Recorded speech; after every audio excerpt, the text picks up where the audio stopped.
Good afternoon, ladies and gentlemen. I'm Raymond Dahlman, host of the Liberty Call here. It is Tuesday, July 26, 2022.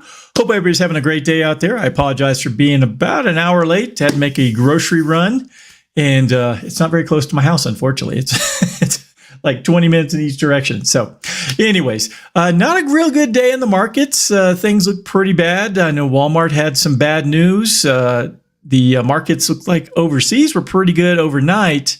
At least in the Asian area, but here in domestically and in our closer friends across the pond in Europe, looks like they got beat up pretty good. So, all right, well, if it's your first time watching, give me a big old thumbs up, like, share, subscribe, all that good crap. I would greatly appreciate it. And let's go ahead and jump in and see how the markets did today. The Dow Jones finished down 0.71%, or 228 points. And closed at 31,767. S&P 500 was down 1.15%, closed at 3921. NASDAQ down 1.87%. That's, I think, the second day in a row it's got beat up pretty good. Closed at 11,562. Small caps are down 0.7. The VIX was up today, 5.69%. It's currently at 2469. Over in Canada, they were down 0.69. Brazil was down 0.5. Mexico down 1.12. Jumping over to Europe, Germany was down 0.86. UK was flat at 0%. Let's see here. France down 0.42. The Euro Stoxx down 0.8. Netherlands was down 0.11. Spain down 0.2. Italy down 1.04%. Switzerland down 0.24, and Portugal basically flat at down 0.06. Moving a little further east, the Russian exchanges, the MOEX was up 2.98, while the RTSI was down 1.68%. Headed over to the Asian markets, Japan was down 0.24%, Australia up 0.26%, New Zealand down 0.41%. The Shanghai in China was up 0.83, the SESE component up 0.95, China A50 up 0.56, the DJ Shanghai up 0.9, and the Hang Seng up 1.67%, and the Taiwan weighted came in down 0.87.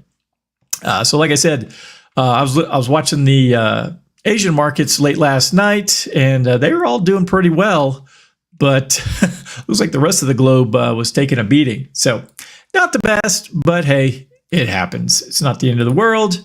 And for those who've been following along, this isn't really probably a surprise that the equity markets continue to be in a bit of a downturn simply because we're due for it. I mean, the 2 years ago, we went through that downturn at the beginning of the whole Rona.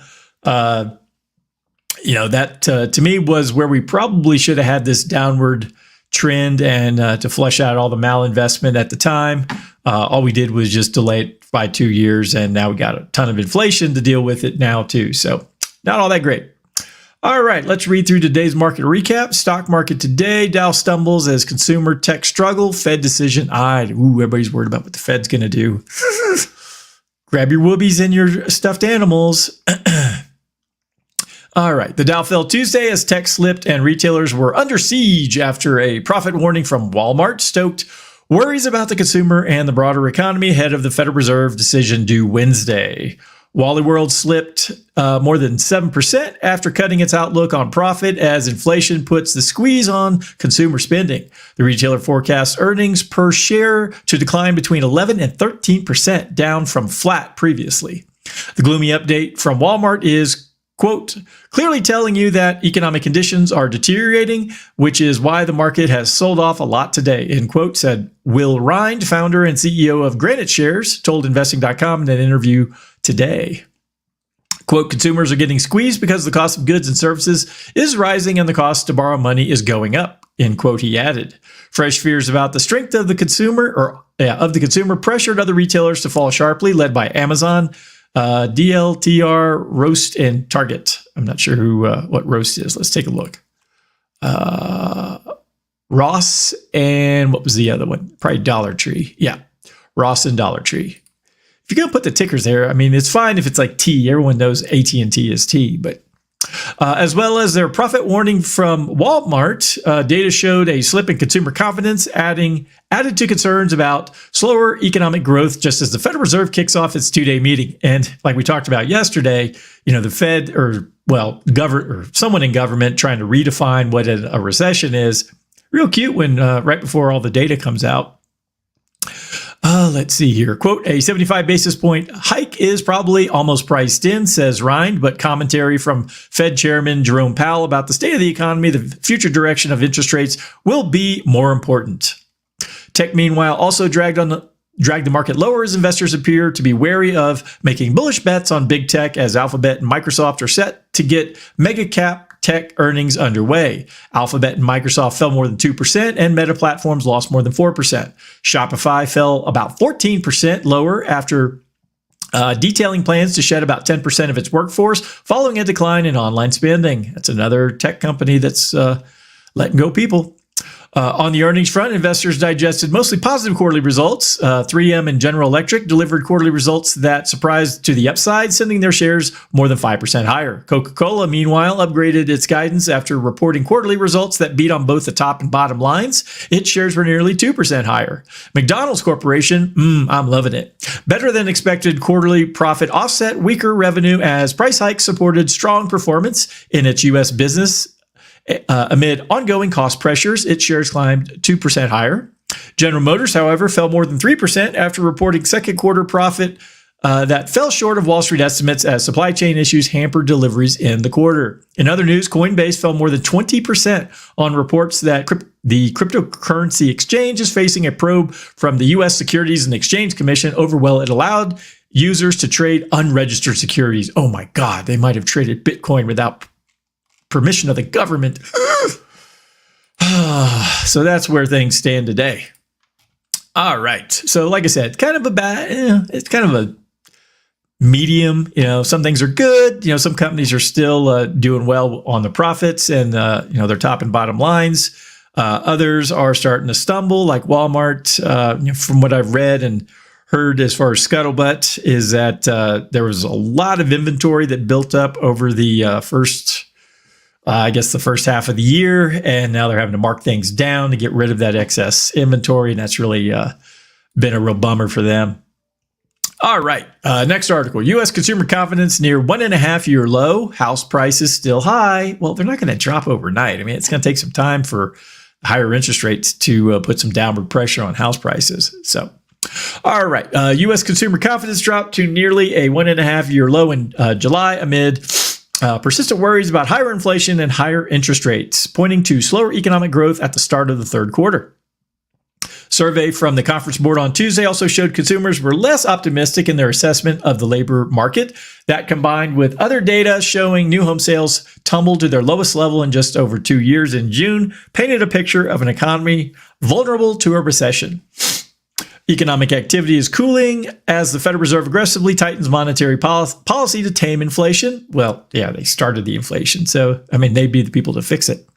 The U.S. Central Bank is expected to raise its policy rate by 0.75% on Wednesday, which would bring the total interest rate hikes since March to 225 basis points. So, wow, they're getting it up to 2.25%. Wow, that's just crazy. Quote, while lower confidence does not always lead to spending lower, the recent loss of momentum doesn't bode well for consumption, end quote, said Tim Quinlan, senior economist at Wells Fargo. The Conference Board's Consumer Confidence Index dropped 2.7 points to a reading of 95.7 this month, the lowest level since February of 2021. It was the third straight monthly decline. Economists polled by Reuters had forecast the index would fall to 97.2. Hey, they're off by a bit. The survey's present situation index, based on consumers' assessment of current business and labor market conditions, fell to 141.3 from 147.2 in June. Its expectations index, based on consumer short-term outlook for income, business, and labor market conditions, ticked down to 65.3 from 65.8 last month. Quote, looking ahead, inflation and additional rate hikes are likely to continue posing strong headwinds for consumer spending and economic growth over the next 6 months, end quote, said Lynn Franco, Senior Director of Economic Indicators at the Conference Board in Washington. The survey's so-called labor market differential, derived from data on respondents' views on whether jobs are plentiful or hard to get, fell to a still high 37.8 this month from a reading of 39.9 in June. The measure correlates to the unemployment rate from the Labor Department and suggests a still healthy jobs market, but the labor market is cooling, with new claims for unemployment benefits at an 8-month high. U.S. stocks are trading lower. Yeah, we already knew all that. Consumer inflation expectations over the next 12 months eased to 7.6 from 7.9 in June. Wow, whew, 7%. That's just getting downright chilly. High inflation is forcing consumers to reassess spending plans. The share of consumers planning to buy a motor vehicle over the next 6 months fell. Fewer consumers intended to buy major housing appliances like refrigerators, washing machines, dryers, and televisions. That suggests consumer spending was tepid at the start of the third quarter after an expected slowdown in the April through June quarter. Well, I'll just say the second quarter would be easier. Sluggish consumer spending, which left businesses with excess inventory, is expected to have resulted in the economy barely growing in the second quarter. Walmart on Monday slashed its profit forecast and said it needed more price cuts to pare inventories. See, yeah, that's what I was talking about right there. The government snapshot of the third quarter GDP on Thursday is likely to show GDP rebounding at a 0.5% annualized rate, according to a Reuters survey of economists. When have Reuters economists ever been wrong? Never. The economy contracted at a 1.6 pace in the first quarter. Though the odds of a recession are rising, some economists believe the economy could skirt a downturn, noting that the Labor Department continued to generate jobs at a brisk clip, and there were 11.3 million job openings at the end of May. Savings also remains high, which could support spending. Yeah, people are burning through their savings, at least from things I've been reading, that they're going through pretty quick with all this inflation. Consumers this month also showed less inclination to buy a house as rising mortgage rates and a record house prices eroded affordability, suggesting there would be a further decline in home sales. A separate report from the Commerce Department showed new home sales tumbled 8.1% to a seasonally adjusted annual rate of 590,000 units last month, the lowest level since April of 2020. Sales fell in the Northeast, the West, and densely populated South, but surged in the Midwest. Despite slowing demand, a housing market collapse is unlikely because of a severe shortage of homes, keeping prices elevated. The pace of increases, however, is slowing. A third report on Tuesday showed the S&P CoreLogic Case-Shiller National Home Price Index increased 19.7% on a year-on-year basis in May after surging 20.6% in April. Big price gains were recorded in Tampa, Miami, and Dallas.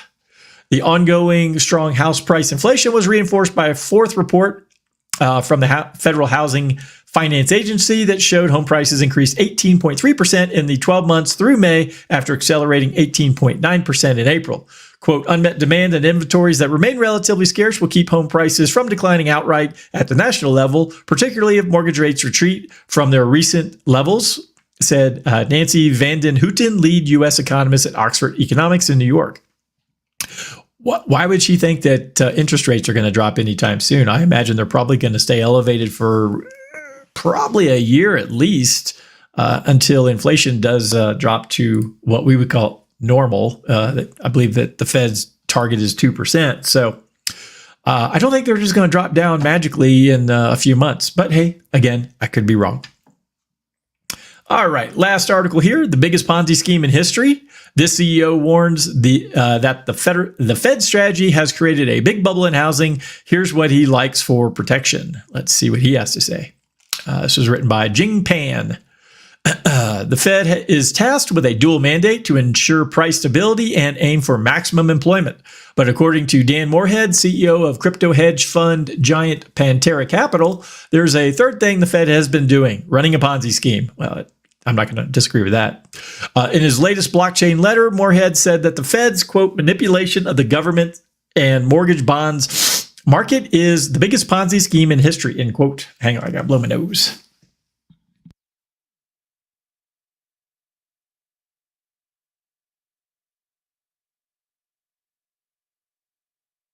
Thanks for waiting.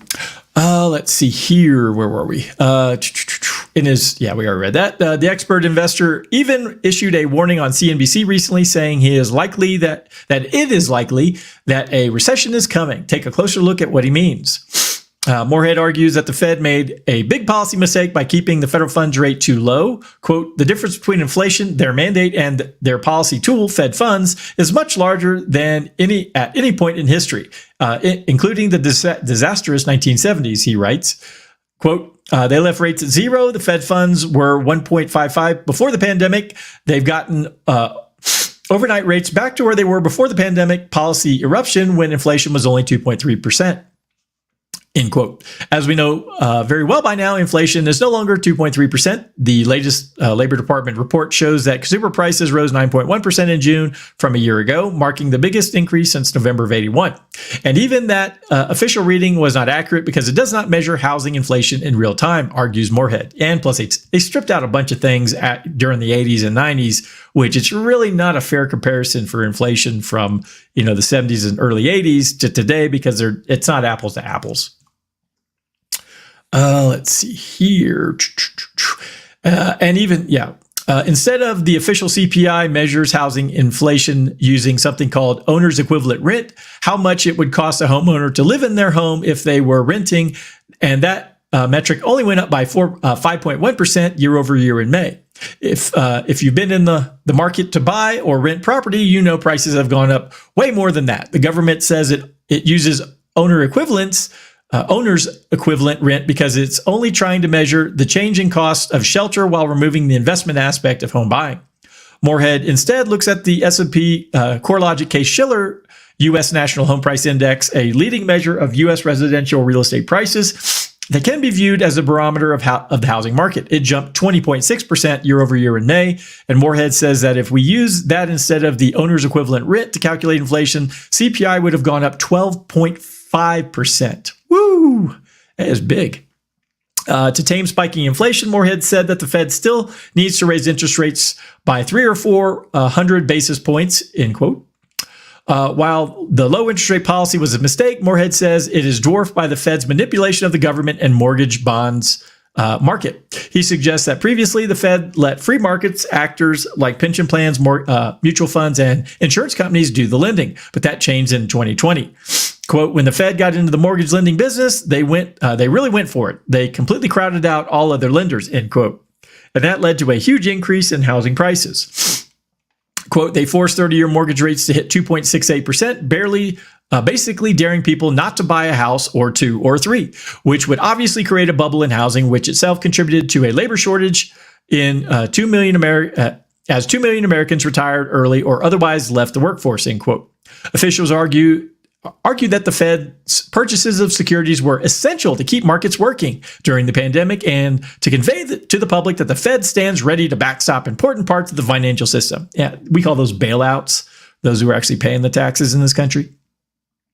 But when you can borrow money at 2.68% to buy properties that are going up 20% in value per year on average, both homeowners and investors are going to go for it, explains Moorhead. Quote, over the past 2 years, the Fed bought government and mortgage bonds equivalent to over 200% of all mortgage lending in the U.S., end quote. While that doesn't match the exact definition of a Ponzi scheme, Moorhead argues that the Fed's easy money policies have created a huge housing bubble. All of that does not bode well for the U.S. economy. Plenty of experts, including Moorhead, are calling for a recession, but investors are already feeling the pain. With the S&P 500 down 20% year to date, many stocks are already in a bear market. The Fed, on the other hand, is more optimistic. Last month, Fed Chair Jerome Powell said the U.S. economy is in, quote, strong shape, and overall, the U.S. economy is well positioned to withstand tighter monetary policy, end quote. Moorhead expects interest rate hikes to impact bonds, stocks, and real estate, but there are asset classes that are less correlated with the interest rate markets.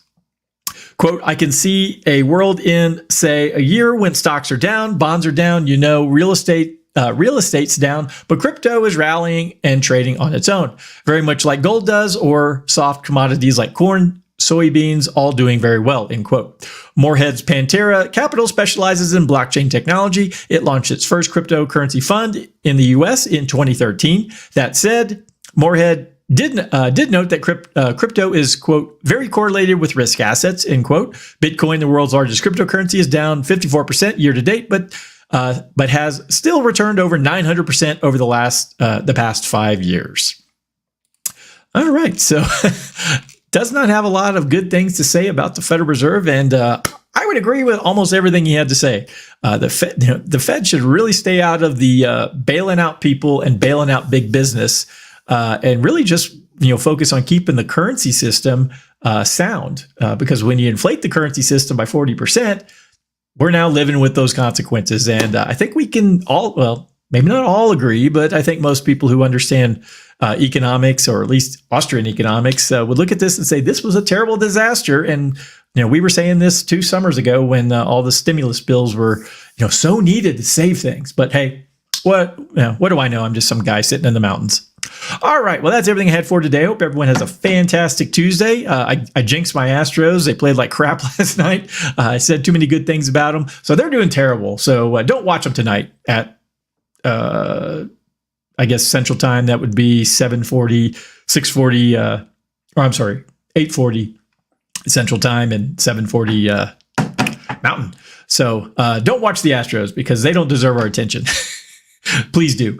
Anyways, all right. Well, hope everyone has a fantastic night. If anyone needs anything from me, please go to dsafinancialgroup.com. All my contact information is there. And I hope everyone has a fantastical evening. Adios.